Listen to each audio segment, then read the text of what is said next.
Anthony, this is exciting, isn't it? I love this book. I'm enjoying it. It's wonderful and so full and rich with so many thoughts. Lots and lots of information, lots and lots of detail. Very profound. And we can't pursue every detail in this discussion. But I think it's wonderful to read this writer and just capture. I like to put myself in the place of one of his readers back then, and think, wow, how wonderful it would have been to receive them. Interesting that most people couldn't read in that day too. Isn't that something? It's only really the leadership, perhaps, in the church that could actually read this stuff. Good point. We don't think about that sometimes. We assume everybody's reading books, but this is very, very mature, isn't it? I mean, this guy has really worked at his Christianity. Great stuff. I love some of the themes that he has developed in this the first 4 chapters. He and the superiority, the sufficiency of Jesus Christ is right off the bat. This is what it's all about, and he's just doing an amazing job of. Yes. I like what you were saying in summary too. People often, I think, take a misguided approach to all of this, saying, well, the writer is trying to establish that Jesus is God Almighty or an angel man or, some kind of a created angel-like being or something.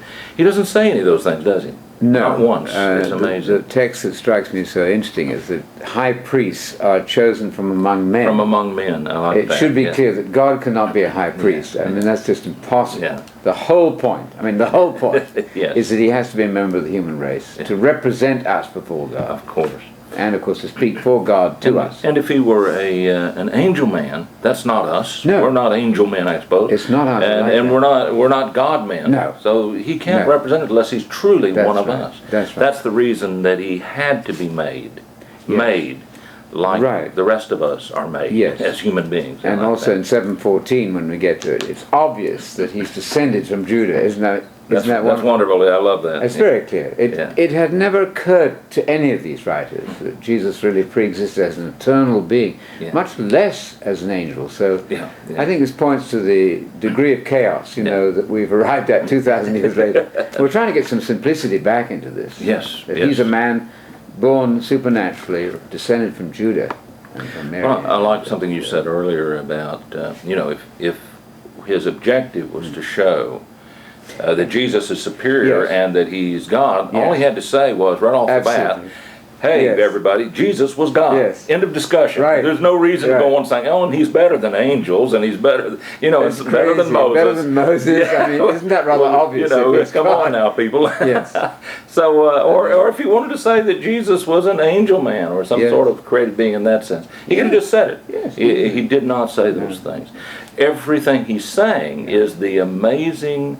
I think if you want to talk about a mystery, the mystery is that a man, one of us, has been so now exalted to the right hand of God. That's wonderful and amazing. It is. Wouldn't have expected that. This is the key to the whole universe. I mean, the whole point of this universe, which is mysterious in many ways, we don't fathom it entirely. Sure. But the whole point is that it was made with a man in mind, and as a model man for us. There's no kind of a model to try to imitate somebody who's fully God. That's right. That doesn't make any sense at all to me. No reason to complicate it. These That's right. terrible complications. Oh, he's actually we know he's a man, but he's also God, or some part of God, or something or another, or he's some sort of a, we don't know, angel being or something like that. We should mention again, I think, to remind ourselves in the first chapter that God did not speak, not speak in a son in the Old Testament time. That might suggest that there wasn't a son at that time. So he's the final word of God to us. And my eye falls on 4:14. It says, Jesus, the Son of God. Well, does anybody think that Jesus was, the person Jesus was there before he was born? That's very strange. No. The Son of God is supposed to be God the Son in some systems. No, it's Jesus who is the Son of God. Yes. Son of Mary, Son of David, and the Son of God. If you could put those two things together then, recognizing that Jesus is the true human, begotten Son of God. Yes. And then recognize that God didn't speak through a son back in those days. Put those two things together and you're anchored in, I think. And there's no reason to go. Right. You know that everything else must match those two facts. That's right. That's the framework within which this whole thing operates. Yes. It's the intrusion of this strange God the Son that's a bit threatening because It's Satan who's trying to rival God. Ah, yes. It's always Satan who's, I want to be God. Yeah. And Jesus is never doing that. And when they say, well, you're making yourself out God, that's not right. He immediately refutes that. And I'm not. I'm only doing what God told me. And it's very strange for Jesus to be imagined to say, I am God, and as God, I'm doing what I'm told to do. That's right. I do exactly as I'm told. That's right. So That's right. This is the amazing thing, Dan, and that is that Orthodoxy, in a sense, has adopted the hostile view of the Jews. It's the Jews who accuse him of making himself God. And evangelicals say, yes, that's what he was. And so all of a sudden, these enemies of Jesus, the adversaries, they got it right. They're the best theologians in all the New Testament. They had this thing, paradox, which of course isn't true at all. That's right. That's amazing. There's that famous statement from Barrett, one of the commentators on John. He says, it's intolerable to think of Jesus saying, I'm God, and as God, I just do what I'm told to do. I do what I'm told to do. That's right. I love it. That's nice. Yeah. Well, shall we read then and Yes. continue with our 5th chapter? Right. Absolutely. The high priest. You know, as I'm looking at this 5th chapter, I'm thinking, you know, maybe the fellow who divided this into chapters, maybe if he had dropped it back up to beginning the 5th chapter, verse 14, that would have been very nice. It would have been better, I think, yes. Because that's where he introduces what he's really going to talk about, this business of a high priest, Jesus being a high priest. Yes. And he's still in Psalm 110, isn't that? Oh, yeah. We've done the first verse. Yeah. He keeps alluding to that, but now we're into the 4th verse or so, where you are a priest according to the order of Melchizedek. Next topic. Yes, exciting stuff. Well, all right, let's begin. And we remind ourselves then that he has just said that we have a great high priest in verse 14 of the 4th chapter. He's passed into the heavens. Jesus, not God, not an angel man, but Jesus, the Son of God. And he says, because of this, let's hold fast. Let's hang on to our profession and our confession, he may say. We don't have a high priest who can't be sympathetic, if you will, to our weaknesses. He really can, because he really was truly one of us. He's been tempted in all things like we are, without sin, and that's wonderful. He achieved that we fall short in. So that's wonderful. A perfect man can do that. I mean, that's the standard, isn't it? Not that we make that standard fully. We're not sinners clearly, but it is possible to resist temptation if you live life correctly. Surely. Yeah. And he did, and that's wonderful. Yes. Therefore, let us draw near with confidence to the throne of grace, so that we may receive mercy and find grace to help in the time of need. So he's encouraging the people. I love it. But it has to do with this high priest business, doesn't it? Yes. We have a high priest. Right. And this is something different from what was going on under the law of Moses. So he's encouraging these Christians to think differently about this matter and hold to a faith where we have a high priest, not like those fellows over there at the temple. This isn't about that. Develop this whole thing of a completely new form of Torah, and this is very radical for some people. The priesthood under Levi, it failed because they died. They had to be replaced all the time. But this guy didn't work out so well, did it? And he's from Judah. Imagine that. No priest comes from Judah. That's right. Or didn't until this time. Until now. A new thing. Yes. Oh, so let's read then. The 5th chapter, verse 1. For every high priest taken from among men is appointed on behalf of men in things pertaining to God, in order to offer both gifts and sacrifices for sins. He can deal gently with the ignorant and misguided, since he himself also is beset with weakness. Wow. And because of it, he is obligated to offer sacrifices for sins. As for the people, so also for himself. Yes. And no one takes the honor to himself, but receives it when he is called by God, even as Aaron was. So also, Christ did not glorify himself so as to become a high priest, but he who said to him, "You are my son. Today I have begotten you." Just as he says also in another passage, "You are a priest forever, according to the order of Melchizedek. Yes. Wow, so he's launching us off here, isn't he, into some amazing understanding. He's keen on Psalm 2 because we already had Psalm 2 in chapter 1. Yes, yes. One of the proofs of Jesus is not only God is going to have a son, 2 Samuel 7:14, but in Psalm 2, you have become my son. I've begotten you. I've begotten you. And the text there in the Hebrew of Psalm 2 actually says, I've said in regard to you. In other words, the appointment to son was not made to the baby. I mean, he didn't speak to the baby in the womb, obviously, but the text can be read as God made this prophetic announcement of what you're going to be. He said, of the son. You can translate that way. You're my son. Today, of course, that's very embarrassing to some systems because today is not supposed to be with God today at all. Let me say it again. With God, today is supposed to be endless time. And that's where we've really made that very difficult. Not that hard. So he's telling us then, after he has said at the end of the 4th chapter, we have a high priest. He is wonderful. He is Jesus. He is the Son of God. Yes.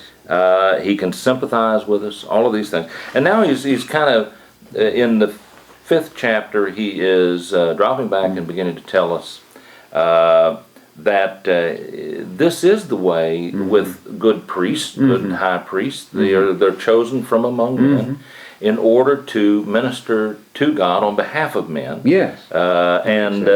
So Jesus is right in there. He must be man. Right. Yes, that's right. He is high absolutely priest. a man, No, for goodness sake. How many ways can this man say this? Very clear. There's a technical point that might be of interest to some of our audience if they're familiar with the Hebrew and the Greek, but in Psalm 110 verse 3 in our Hebrew Bibles it says something about your youth. The Hebrew is yaldutecha, and a very interesting thing has happened there. If you change the pointing, you get yeliditicha, which means I have begotten you. And even the huge dictionary here I've got behind me, the Theological Dictionary of the New Testament, says probably the Jews were not keen on this I have begotten you. And by changing the points, they came with this very strange thing, your youth is, which originally probably was yeliditicha, which means I have begotten you, exactly like Psalm 2. Yes. And would you believe it, many Hebrew manuscripts still read that way, not the one that we have in our Bibles. True. And the Septuagint reads that way. Right. The Greek version has, I have become your father. I see. Exactly like Psalm 2:7. I think it's very fascinating. It's repeated right there in Psalm 110. Great stuff. Verse 3 in the Septuagint and many manuscripts of Hebrew. So if a person wants to get a grasp on this writer, once again, a good groundwork is to go back and check Psalm 110, verses 1, 2, 3, and 4. That's right. And that's right. Our writer here has been working with this Psalm 110 and 1 especially. Yes, exactly. Now he is working with, we think, Psalm 110 and verse 4 especially. And verse 3 certainly of interest to us, particularly in some manuscripts. And that's right. That's exactly right. Something that people will be interested in looking at. Yeah. It's one of the great sort of secrets, the suppressed information is that Psalm 101, where you have Adoni, my Lord. If they bothered in commentary to explain that that's a non-deity title, all would become clear. It's not God speaking to God, but God speaking to a man, an exalted messianic figure. So that's then perfectly in tune with the 4th verse, where the high priest must come from man. I mean, it's just absurd to imagine that was Adonai, Yahweh speaking to Adonai. But that is amazing, Dan, because in our very sophisticated commentary world today, we're quite expert with all the work that's been done by brilliant commentators. Yes. They conscientiously will not tell us what that second Lord is. In fact, they actually put a capital on it in most translations, and that, they tell you, is where we have Adonai in the text, so that the reader is looking at that and saying, well, that must be Adonai. It isn't. It's Adonai. They broke their own rules to obscure the fact that this is a human Messiah, not a God Messiah. Indeed. And so a priest then, per Psalm 110 and 4, per the Aaronic priesthood, a priest is not God is not a priest to himself. No, that makes no sense. And a priest is not an angel, because an angel doesn't minister to God on behalf of human beings. No, that's right. It had to be, Jesus had to be made as a true human being, like us. Yes. Just like we're made as true human beings. That's right. I love that. So we have that marvelous text in 1 John 2, verse 1, which uses the word parakletos, the paraclete, the comforter, who is Jesus Christ, would you believe it? Yeah, that's wonderful. Amazing. Yeah. He's that intercessor then. He's interceding on behalf of us. So now the writer is telling us no one under the Aaronic priesthood, no one who was a priest or high priest, takes that honor to himself. He doesn't get up one morning and decide, I think I'll just be high priest for the people. No way. So, and he's saying, so it is with Jesus. Jesus didn't decide, hey, I'm just going to be the high priest for folks. Right. God has this in his purview. Yeah, God determines who will be priest. Aaron was a priest because God decided that. God determined he would be. And now God is about to do something else then with regard to priests. Yes. And he's already giving us a clue here that Jesus is a priest. Yes. And he's laying this groundwork for us to help us to realize God has decided it. So God, he goes back in, and we're reading it here in verse 6, speaking about Jesus in the Psalms. God says in Psalm 110 and verse 4, you are a priest. God declares him a priest forever, after the order of Melchizedek. So this is wonderful then. But not after the order of Aaron. That's right, yes. The Aaronic priesthood was by descent from that family, wasn't it? It was fixed in a given family. Right. But Melchizedek was not an Aaronite. He wasn't a Levite. So this is a brand new thing we're getting to here. Yeah. Verse 7, in the days of his flesh, we're now talking about Jesus, continuing as a human historical person, being a human being in the days before he became glorified and immortalized at the right hand of the Father. Yes. But in the days of his flesh, he offered up both prayers and supplications with loud crying and tears to the one able to save him from death. And he was heard because of his piety. Wow. That's a lesson for us, isn't it? Yeah. We better be doing things, doing life right to have our prayers answered. Then he was heard because of his piety. Yeah. So I suppose if Jesus had not been filled with this piety, he might not have been heard. I suppose. Right. That's interesting, isn't it? Yeah. He was heard because of his piety. Yes, that is right. I love that. Yeah. It is. Yes, and I think put some pressure on us as followers of Jesus. Yeah. That we approach God with trepidation, and we better be right in order to have our prayers answered. Yes. Yeah. Verse 8, although he was a son, he learned obedience from the things which he suffered. Isn't that amazing? Wow. So he was a son, which is a place of honor, a station of honor in any family. In any, a son has a great station, great place. And Jesus was a son. Yes. But and truly, the begotten Son of God is absolutely. Right. But he, even though he was in that station, he learned. Yes. He learned obedience. Isn't this marvelous? This is also the image of the apprentice with Dad. You learn the trade. Of course. But you learn obedience, and it's what we do with our children, isn't it? We train them, or should train them. But this is hardly, a sinless God. Who's learning obedience. It's so complicated. You mentioned the word complication earlier. It's fearfully complicated to try to say, well, when we talk about the God part, when we're talking about the man part, I mean, it becomes a nightmare of complexity and makes the whole story distract really from the main point. That theory. Wow. Yeah. Well, I love this story as it really is. When I think about Jesus being truly one of us, God's Son, but nevertheless truly a human son. Yes. And then that amazes me, I think. Yes. And that all of this that he did was to take the leadership for the rest of us with God, and to minister to God for the sake of the rest of us. Isn't that amazing? At his life even, we don't really visualize this well. His life is an example of learning from suffering. And we can imagine that for ourselves, I think. But this is equally true of Jesus. He's actually learning to be better than he was yesterday. He never sinned. But he's gaining maturity through the things that he suffered. Well, I like this, like in the Luke 2, where he was subject to his mom and to Joseph, his stepfather. And but then he grew in favor Isn't with that God amazing? and Yes. with men. Yes. I love that. So here's growing going on, Yes. and Yes. he's growing in favor Yes. with God. There's an image there apparently in the commentaries they point out it's to do with metal. When you beat metal, it sort of extends it in some way. And there's an image there of Jesus going forward, maturing Yes. from his experiences. Wow. Yeah, I love it. It's amazing. Yeah. And this makes no sense if he's God or some superhuman heavenly being on earth or something. Makes no sense at all. No. No. Absolutely. Exactly. So then in verse 9, and having been made perfect. Yes. Okay. Yes. He became to all those who obey him the source of eternal salvation. What a verse. I love it. I love that. I mean, we use that in the Bible college a lot because that is so simple, isn't it? You want salvation, all this fuss about faith and works, how much faith and how much work. That's totally unnecessary. You've got to obey Jesus. The issue is, what does that mean? Yes. Yes. Does that mean going under the law of Moses, you see? Or not? That's right. What is obedience to Jesus? Yeah. We better find that out because it says you don't get salvation in disobedience to Jesus. Yes. Yes. I like that. It's very easy as a concept, isn't it? And in keeping with his thoughts that he's developing about Jesus being superior to Moses. Yes. He doesn't say here this eternal salvation is to those who obey Moses and Jesus. That's right. It is to those who obey Jesus. Back to this concept of sufficiency of Jesus Christ. Right. Is he truly sufficient, or do we need somebody else? That's right.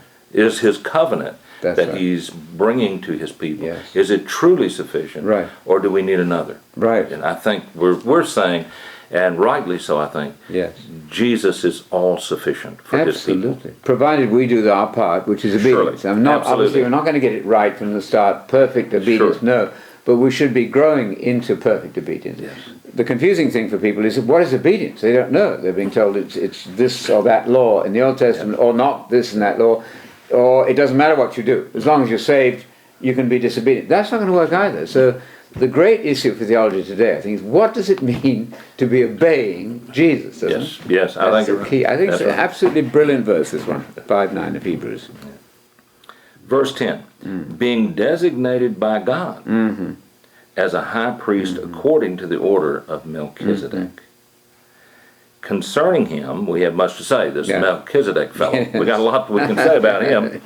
And it is hard to explain since you have become dull of hearing. You're not really in tune with the things of God as you should be. And these are Christian people. Yeah, they're not the unconverted world. Right. Isn't that sobering? Yes. So he is going to have a lot to say about this fellow Melchizedek. It's sort of a theme here. Absolutely. A very important one, though. Very important theme. That's going to explain a lot about Jesus and his priesthood, isn't it? And the new covenant. And the new covenant, yes, indeed. This is the whole I like that. So he goes on to say, for though by this time you ought to be teachers. No. You have need again for someone to teach you the elementary principles of the oracles of God. And you have come to need milk and not solid food. Wow. Striking, isn't it? It is. Right. What does it say about our work in congregations? We better move forward and become more mature. We might just be resting on the elementary things. It's not sufficient. If we're not going forward, we're going backwards. Yes. That's very threatening. And after a while, if you're not going forward, Yeah. you'll lose the grip on the elementary That's right. essential things that you did know or should know. And here he's saying, you have need that someone teach you again the elementary things. You cannot stand still in Christianity. Yeah. You have to move forward. If you're not moving forward, you're inevitably going backwards. Isn't that right? There's no standing still. It reminds me of that chapter again where it says, we're warning you lest you drift away. The image there is from various Greek sources. A ring can fall off your finger. It can drift away. Or driftwood can just go off down the stream. That's the image there. So you've got to keep a tight grip on salvation, and you've got to be moving forward and learning and maturing. Otherwise you're going backwards. Yeah.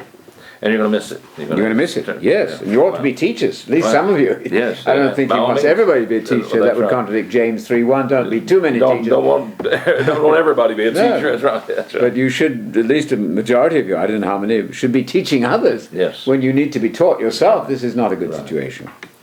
So in verse 13, for everyone who partakes only of milk is not accustomed to the word of righteousness, for he is an infant. Oh my goodness. Wow.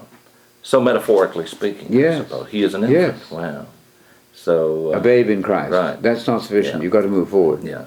And it's wonderful to be newborn, so to speak. Yes. But without growing, we're going to be stuck in a very vulnerable place in our development. It's very dangerous. We're coming now, to these great threatening passages where he really gets tough. If you don't go forward, you're in danger of losing out on the salvation that you've embarked on, and that's very, very serious material.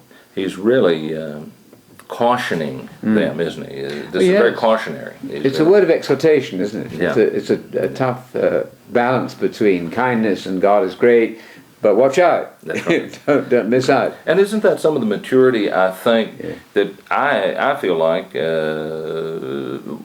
we as Christians today are often missing? I think so. We want to seize on the love of God and God's kindness, and miss the fact that He is a God of judgment. That's right. And that we want to seize upon His goodness and miss the fact that there is a judgment of God to all who do not do well. That's right. We don't hear preaching as much on that side. And what about this word of obedience that you're mentioning? I think I find that very striking. Obedience to Christ. Yeah. There's so much discussion, I think, endless discussion about what do you have to do to be a Christian. It isn't that hard. You've just got to determine what does it mean to obey Jesus. That's the whole story. Yeah. And then you just summed up so well the text in Romans where Paul says, "Behold the kindness and the severity of God." Yes. That's exactly that balance that you described. Paul kept that balance, didn't he? He did. Yeah, and this writer does too. Right. There's the wonderful, amazing goodness of God. Yes. But keep in mind that if we do not obey Christ, if we do not stay in obedience with Him, then we're out of sync, and this is a problem. Yes. It's a serious problem. Exactly. Yeah. Wow. Solid food, verse 14, right? Yes. Not just milk. And that's what we got to have, this solid food. Yes. But solid food is for the mature, who because of practice have their senses trained to discern good and evil. Yes. They know them and they understand the difference in those two things. Right. That's a good thing, isn't it? Yeah, in it the sure Garden of is. Eden, they weren't to get to that too quickly. They weren't to eat, and get the good and evil thing worked out. They weren't ready for that. They would be like God if they had it. But we should be like God now, as Christians, learning to discern truth from error, good from evil. I think so. Yes. Well, and it's interesting to me, Anthony, this writer is, he's really bearing on these issues and working with all these matters.